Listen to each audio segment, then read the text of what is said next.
There's a use for AI applications that I think hasn't really been connected yet. Welcome back to the Idea Supply Chain, where we take a look at where ideas come from and what makes those ideas valuable. One of the things I've been doing over the past couple days is talking to people about how they view using AI in their Twitter experience. One of the things I talked about last week was this experiment I'm doing where I'm thinking, like, what would happen if we turned, scrolling Twitter into something useful? And so I started a conversation around what does that look like for people, like in their heads when they're scrolling, how does that end up working? And one of the things I realized is everybody who responded has very clear ideas about what they want from Twitter, and they're all really different. And if I were thinking about building products in the traditional sense, I'd be like, well, great.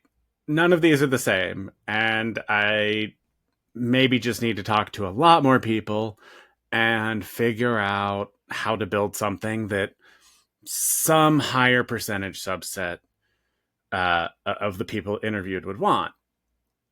But because I'm used to building an I actually thought about it differently. And I said, okay, what if I can actually create a toolkit for all of these power users to create a Twitter experience that is exactly what they're looking to have? Now, that's where things get interesting.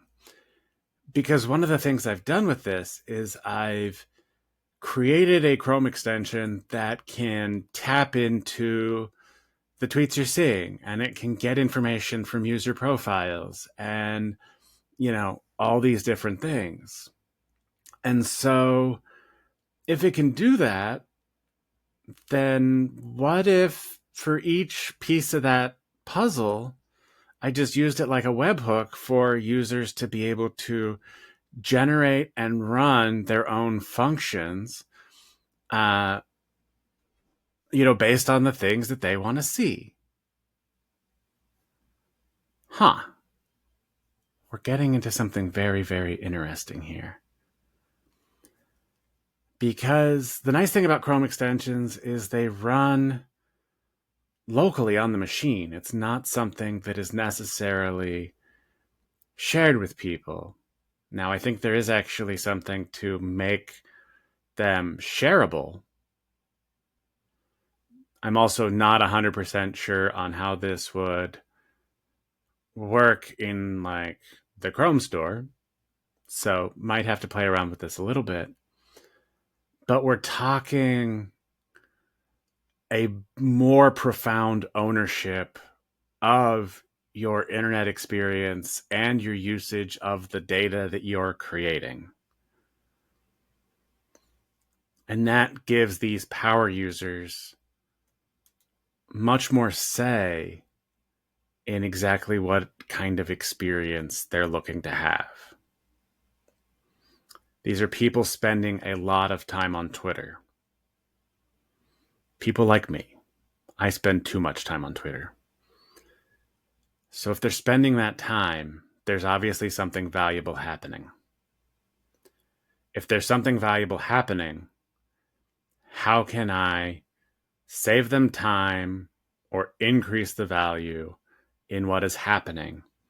And how can I capture a small portion of the value I've created for them, either in the time saved or the extensive value created? The future is going to look a lot like highly customized AI generated applications on the fly. So, how can we harness these individually evolving applications in new ways? What does that unlock? Well, I'm going to try to find out. Right now, there's a bunch of different things I can do.